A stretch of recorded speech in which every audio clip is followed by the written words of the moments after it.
Today we are looking at this particular book, Augustus Caesar's World, a story of ideas and events from BC 44 to 14 AD by Genevieve Foster, 1893 to an unknown date. She's probably still alive today. And we're looking in particular at Zoroaster. And it reads, on December 25th, about the time of the Saturnalia, when the Roman streets were thronged with merrymakers, those who had lived in the east thought of how the people there would be celebrating the birthday of the sun god, rejoicing in his early triumph over the darkness of winter. They would see in that victory promise of the final triumph of light and goodness over all darkness and evil. For that was the teaching of the old Persian prophet Zoroaster, who had founded the wisdom of the Magi. Remember those guys? The three wise men that went to the cave where the Christ was finally born and gave Mary the gifts of frankincense, myrrh, and alabaster, or the other one. Zoroaster, one of the great prophets of the world, had lived and taught in Persia about 600 BC, when Rome was but a village. In those early days, the Persians, like the Romans, had worshipped spirits in the world about them, the sky, the fire, the thunder, the earth, and the sun, whom they called Mithra. But while the Romans had continued to add more and more gods, the Persians had been led by Zoroaster to the worship of one god, a spirit of light and goodness, to whom he gave the name Ahura Mazda. All the world, said Zoroaster, was a battleground between good and evil, and every man born in this world must choose on which side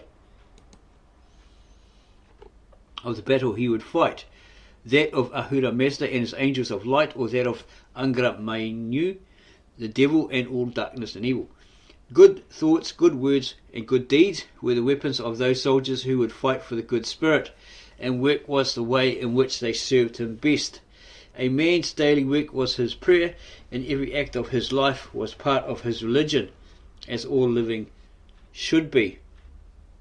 In the Avesta, the sacred Bible of the Persians, may still be read the teachings of Zoroaster. There it is told how the reward for a good life on earth comes to a man after he is dead. On the third night after death, when the dawn appears and the sun is rising, the soul enters the way made by time, open both to the wicked and the righteous. At the head of the Chinvad bridge, the holy bridge made by Mazda, they ask for their reward. Then the fiend carries off in bondage the souls of the wicked devil worshippers who have lived in sin. But it seems to the soul of the faithful one as if a wind were blowing from regions of the south, a sweet-scented wind, sweeter than any other wind in the world. And it seems to him as if his own conscience were advancing to him in that wind, like a maiden fair, white-armed and beautiful. And the soul of the faithful one addresses her, asking, what maid art thou, who art the fairest maid that I've ever seen? And she, being his own conscience, answers him, O thou youth of good thoughts, good works, good deeds, of good religion, I am thine own conscience. I was lovely, and thou madest me still lovelier. I was fair, and thou madest me still fairer, through this good thought, this good speech, and good deed of thine. And so, following the maiden, the soul of the faithful one rises above the Chinvad bridge, through one paradise after another, until he enters the seventh heaven of endless light, and into the presence of Ahura Mazda himself and his holy angels. Zoroaster had been killed by one of the jealous priests of the old religion, which he had tried to purify. Left without their leader, the Magi had let the religion slip from the high standards which Zoroaster had set. They had loaded it with mysterious rituals, added star lore learned from the Chaldean or native priests of Babylon, and brought back the worship of Mithra, the old god of the sun. Mithra was now to be worshipped as the son of Ahura Mazda, who had been sent to earth to help with the war against evil and save mankind from being overcome by darkness and death. Does that sound familiar? This is Mithra on the left here, shown by a sculptor in the act of slaying the mystic bull, whose life-giving blood was supposed to have fertilized the good earth and caused it to bring forth fruit and grain. Mithra seemed nearer and much more real to ordinary people than the pure spirit Ahura Mazda.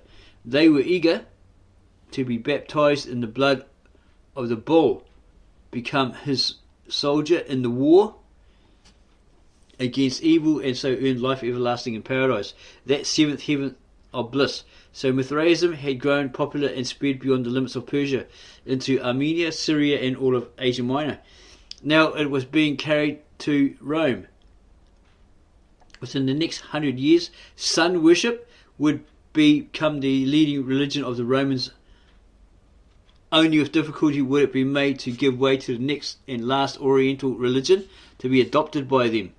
But as the fire on its altars died away, this Persian religion was to leave behind as a heritage to future generations their Christmas holiday and Sunday. So that's where we got it from. For in years to come, when the early Christmas fathers were uncertain on which day of the year to celebrate the birth of Jesus, it was to be decided that it would be wise to use that day, long held sacred to the sun, S-U-N. And we do rightly so. Saint Chrysostom was to say, the worshippers of Mithra call this December 25th the birthday of the sun, S-U-N. But is not our Lord the Son, S-U-N, of righteousness? According to Scripture, he's the Son of righteousness. And so a new way of life was to blend into an old, and the old be gradually forgotten. That is the way the world grows, one civilization after another, layer upon layer. We still call it Sunday. Sunday, the first day of our week, also came to us in that same way from the religion of the Persians.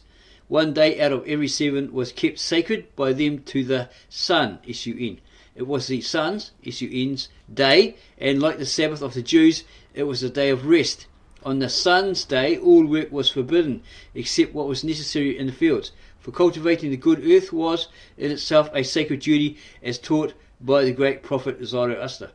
The second day was the moon's day, and each of the other days was named for one of the planets, and so for one of the old Babylonian gods, since it was from the priests of Babylon that Persian Magi had learned the study of the stars.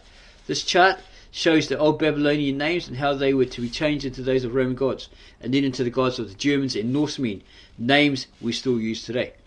Babylonian, Nergal, Nabu, Marduk, Ishtar, Nebib. Roman, Sol, Luna, Mars, Mercury, Jupiter, Venus, Saturn. German and Norse, Sun's Day, Moon's Day, Tuesday, Wodan's Day, Thor's Day, Freya's Day, Saturn's Day. Tu or Tut, who gave the name to Tuesday, was the great god of the Germans. He was the god of war, supposed to be the divine ancestor of the race, who were also known as Teutons. Wodan or Odin, whose name became shortened to Wednesday, was the sky or heaven father who had but one eye, the sun. He was the lord of Valhalla, that heaven to which went all dead warriors who were fortunate and brave enough to have been slain in battle. Thor, whose name is in Thursday, was a powerful god of the storm, making himself heard in the roar and rumble of the thunder, while lightning flew from his hammer as he pounded it against the clouds. Freya, who was Odin's wife, the goddess of love and beauty, gave her name to Friday.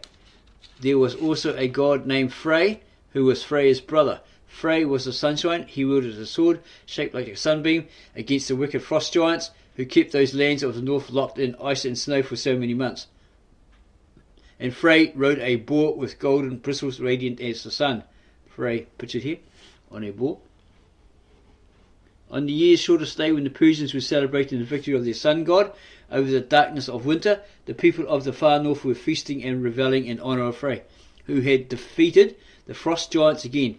Filling their drinking horns, they tossed off the foaming mead, and they feasted on a wild boar, carried in by the hunters with shots and cheering, roasted whole and carved by the bravest man. Probably the one that caught it. But of these gods and this celebration, the Romans in these days of Augustus knew nothing. They were beyond the border line of civilization. Herod and the temple. After his return from Parthia Tiberius was sent by Augustus northwest to be governor of Gaul. Agrippa, no longer needed in Rome, went east to be the governor of Syria, taking Julia with him and their small sons. For now they had 2 little boys, Gaius, who was between 2 and 3, and we're thinking that might have been Caligula, we're not sure, and the baby brother whose name was Lucius. Upon his arrival in Syria, Agrippa was looking forward to seeing the many beautiful new buildings which had been erected by Herod in Palestine and also in Syria. They were said to rival in number and magnificence those which he and Augustus had been building in Rome. Especially beautiful, visitors said, was the new temple in Jerusalem. Herod had now been king of the Jews for 20 years. The outside world, admiring his accomplishments and ability, because he was a great architect, etc., had begun to speak of him as Herod the Great. But to the Jews, he was Herod the Terrible. Every year, their hatred of him had increased. Yeah, because he had, like, maybe his wife and son strangled or something like that. He was a horrible man like that. Hoping to please them, he had built them the new temple, one to be proud of, but they hated him nonetheless for it. So Herod had built them this new temple, Jewish temple.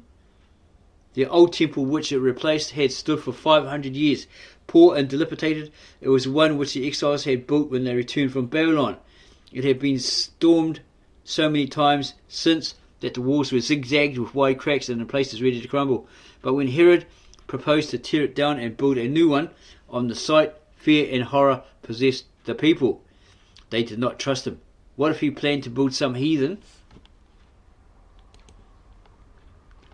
temple on that sacred site? For years the Jews had been watching Herod erect buildings of which they did not approve. Temples, baths, palaces, racetracks, all in the Greek and Roman style. In or near every city of his kingdom there were now amphitheatres for games and chariot races and the degrading combats of gladiators. Just outside Jerusalem, Herod had built a theatre in honour of Augustus, where indecent plays about the immoral Greek gods and goddesses were staged. These tempted the young Jews who were forbidden to attend. Within Jerusalem itself there had long been a gymnasium where athletes wrestled naked in Greek fashion, shocking and forbidding to the pious Jews. The princes and high priests or Sadducees accepted the foreign ways, but not the majority of the nation. They followed the strict teachings of the Pharisees, and they were horrified when Herod proposed to tear down their sacred temple. Augustus himself had advised Herod not to touch it. If the old temple is not destroyed, do not destroy it, he had said. If it is, do not rebuild it. Okay, so maybe that's where you get the saying from, if it's not broken, don't try to fix it. But Herod would not be turned aside from the one thing that he hoped might overcome the stubborn hatred of his people. Don't forget he was half Arab, half Jew. Solomon, the son of David, had built the first temple. It had been magnificent and splendid. Herod was determined to build a temple even larger and more splendid than that old one of Solomon, which had been destroyed. The outer court of his temple would cover the entire hill from one valley to the other. It would be surrounded by colonnades of white marble, roofed with sweet-smelling cedar. It would have walls and ceilings of beaten gold, gates of gold, gates also of Corinthian bronze. And before the most holy place would hang a curtain, woven in the most beautiful colours of earth, air, sea and fire. Thus Herod had planned his temple. And in the building of it he had taken utmost care to see that no hated Gentile, as the Jews had feared, was permitted to work on any sacred part of the temple and so pollute it with his unclean hands. And here's a plan of the temple. Here's the Mount of Olives, Court of the Gentiles, Valley, Fortress Antonia, Steep Rocky Cliff, Sheep Gate, Court of Israel, Priests, Court of Women, Court of Gentiles again. Okay, don't know if that's the Hymnon Valley, just says Valley there. This is Porch of Solomon, Teachers of, looks like Teachers of, or Tiakim, can't really see what that is. Yeah, it looks like Teachers. Market, is that funny ex Jew, I've forgotten his name, Brother Nathaniel tries to say, okay, this Wailing Wall, the Wailing Wall is the remaining wall of this fortress which was occupied by Roman soldiers who overlooked this courtyard and quelled or squashed any fights or riots going on, any arguments that arose. And it reckons the actual old temple is further down, something like that. You have to have a look at this video to verify that. Nor were the temple services interrupted. As soon as any section was torn down, it was rebuilt at once. And when the inner temple was complete, Herod had furnished 300 oxen to be slaughtered and sacrificed on the day of its dedication in 18 BC. That was a great day. In spite of themselves, the Jews were pleased and proud, and on that day felt, as Herod had hoped, some small amount of gratitude. But soon their hatred of him came back like a flood. For foolishly, or in an effort to flatter his Roman overlords, Herod had hung a Roman eagle over one of the gates to this holy temple of the Jews. At sight of that widespread eagle of gold, that symbol of Rome's power over them, a storm of rage rose among the people. A man who could be guilty of such an outrage could be guilty of any crime. No doubt the rumour was true that he had robbed and plundered the sacred tombs of David and Solomon. Loose tongues ran wild with tales of crimes Herod had or had not committed. Hope also ran high that the times had now come for the long-promised Messiah. Surely now the Messiah would come to save them from the Romans and this hateful king, Herod. A year or so after the dedication of the temple, Agrippa, now governor of Syria, visited Herod in Jerusalem. The two men, Herod and his Roman guest, were seated one day on the galley of the Antonia. This was a massive grey stone fortress at the northwest corner of the temple area, which had been named for Antony, Herod's first Roman patron. It was both a palace and barracks for the Roman troops. Although from where he sat Agrippa could not see the front of the house or temple itself, since it faced east, he had a good view of the inner courtyard, which he could have had from no other place. If he had descended one of the two stairways directly below him, he would have found himself in the outer court of the Gentiles, which was separated from the inner court by a wall 60 feet high. At each of the four gates in that massive wall, painted on the stone in bright red letters, were glaring signs warning foreigners in 3 languages, Greek, Latin and Hebrew, not to enter the sacred court under penalty of death. Only Jews might climb the 12 steps and pass through the gates. Directly inside, as Herod pointed out, was the court of the Jewish woman. Only men, no women, were allowed to climb the next flight of steps and pass through the next gate into the court of Israel. That court of the men, as Agrippa saw, was separated by a low balustrade from the inmost court of the priests. As Herod spoke, a sudden loud bleating mingled with his words. Looking down, Agrippa saw directly below them a new flock of sheep, which had been driven in through a gate in the north wall, and were about to be admitted to the court of the priests. Just inside that court, Herod explained, were tables for washing and skinning the animals, and hooks on which to hang the carcasses.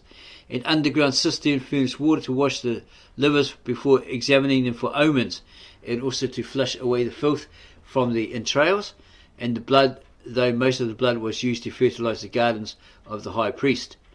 And the meat, Agrippa added. I suppose the high priest also get all of that vast amount of meat? Herod nodded. All except a fragment which, with the fat and a basin or two of blood, is burned on the altar. Agrippa inquired about the house itself.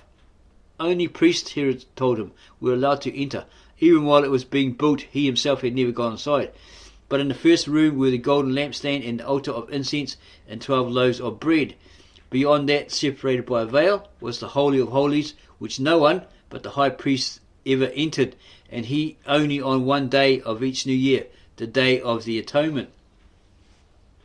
And what was in that place? Agrippa asked, knowing that the Jews made no graven image of their God. Herod merely shook his head and shrugged his shoulders. Then quite suddenly his dark eyes narrowed sharply, his body grew tense, and he pointed with a trembling finger to a crowd below, gesticulating and talking in wild excitement in the temple courtyard. More of those troublemakers from Galilee, he hissed, prattling about the coming days of the Messiah. when they expect to rid themselves of you hated Romans and of me." Herod's face now turned a sickly yellow. He whirled about sharply as if fearing a hidden danger might stab him in the back. Rising abruptly, he motioned to Agrippa and with hasty step disappeared into the doorway of the Antonia, that fortress, Roman fortress, out of sight of the temple which he had built, out of sight of those ungrateful people for whom he had built it and who still hated him, the Jews. Hillel, the great Pharisee. It was late afternoon. The low sun threw a long shadow of the temple across the altar in the inner courtyard, in the far porch of Solomon to the east, from which one could look out over the valley to the still sunlit gardens of the Mount of Olives. The Pharisees were bringing to a close their endless argument and discussions. The groups, which had listened all day to learn from the various teachers how to carry out the sacred law to the most minute detail, were thinning out. Many were still confused on certain points. Just what kind of knot might one tie on the Sabbath without committing a sin? And was it or was it not considered sinful to eat an egg which a hen had laid on the Sabbath day? But there was no time to hear more discussion about that now. The markets were also closing in the wider portico to the south. Crates of pigeons and doves for sacrifices, spices, incense, and jars of oil were put by for another day. The money changers were clearing their tables, and those who collected temple taxes were drawing the sure strings in their bags of jingling coins. On that late afternoon, a man with firm but unhurried step might have been seen making his way toward the western portico and the outer gate, a man of more than middle age, but one whose calm face and shining alive eyes showed that he had found peace within himself. Over his turban hung a black and white prayer shawl, fringed about the edge, and fastened to his forehead was a small black box, for he was a Pharisee and a rabbi, one of the teachers of Israel, and one of the truly great ones. His name was Hillel. Passing the hall of hewn stone behind the temple where the Sanhedrin met, the court of which he was a member, Hillel crossed the viaduct which bridged the deep valley separating the mount of the temple from the Mount of Zion and the upper city. And there, on a stone step at the foot of the street, he saw a small boy waiting for him. At sight of his grandfather, the little boy ran to meet him, eager to tell him how much of the Torah or law of Moses he had memorized that day, for he too was to become a rabbi. He was Gamaliel, the future teacher of the Apostle Paul. "Today I could recite more than any other boy in the synagogue," he began, then quickly stopped and corrected himself. I know, he said. "One should learn and love the Torah, but not wear his learning proudly like a crown." The rabbi nodded gently, and then bidding the child recite what he had learned, slipped the boy's small hand in his, and together the two of them, the man with his head bent to listen, the small boy with his piping voice, climbed the crooked street, turning under an archway, mingled with the crowd, and disappeared. The next morning found Hillel again at the temple, teaching a circle of eager pupils how to apply the ancient law of Moses to their modern life. One must study the Torah constantly, he told them, to learn the will of God. An ignorant man can never be truly righteous. Do not say, "I shall study when I have free time from other work," because, he added with a smile, that time will never come. Patiently he taught and answered the question of his pupils until the sun was low and it was late afternoon again. Again, as he crossed the bridge over the valley to the west, the small grandson was waiting for him at the foot of the street of steps. A woodcutter with a bundle of faggots, that's not homosexuals, that means a bunch of sticks, it's an old English term, passed them as hand in hand they started up the hill. Seeing him, the boy begged Hillel to tell again the story of his early life, when he too had been poor and earned his living by cutting wood. So this time, as they turned the corner and passed out of sight, it was the man who was talking, while the small boy's head was turned up eagerly to listen. According to stories or legends which are told of him, Hillel had been born in Babylon. Perhaps his ancestors had been among those ancient captives who, like the Romans of this later day, had chosen not to return after the exile. His older brother was a merchant and took care of young Hillel when he went to school in his native city. But as soon as he had learned all that the Jewish schools in Babylon could teach him, he set out for Jerusalem in order to study further. There, to earn his food and pay his teacher, he had been obliged to become a woodcutter. One winter day he had failed to earn the necessary fee to be admitted to the school. He could not bear to miss the lesson, so he climbed up on the flat top of the house and tried to listen through the window in the roof. It was snowing. He lay quiet, heeding only what was going on below, until suddenly he found that he was covered with snow. His feet and legs were frozen. Fortunately, the teacher had seen his shadow from inside and rescued him. From then on, he had been allowed to attend school without pay, or without having to pay. All the years of his life, Hillel had been studying the law of Moses or the Torah, seeking to extract every kernel of truth to be found in it. But he had never confused trivial details with what was truly important, or placed the letter of the law above the spirit. One day, a Roman, interested in the religion of the Jews, which taught righteousness and justice, but puzzled by the endless number of laws and rules that it seemed necessary to observe, approached Hillel. "I am ready to accept your religion," he said, "provided that you can tell it to me simply and in as short a time, let's say, as I can stand on one foot." Perhaps he expected to be turned away rudely as he had been by Shammai, another prominent but less broad-minded rabbi of the day, whose studies had made him sharp and irritable and intolerant of all foreigners. If so, the Roman must have been surprised and converted, no doubt, by the answer he received. Simply and quietly, Hillel replied, "Our religion can be put into one sentence. What is hateful to thyself, do not do unto thy neighbour." That is the whole of the law. The rest is but explanation, and that's the one that Jesus quoted, right? Okay. Basically what you do to others expect to be done to you. Okay, so don't do it to anybody else, because it will come back on you. Karma has that funny way of biting you on the bum, right? And you get these consequences.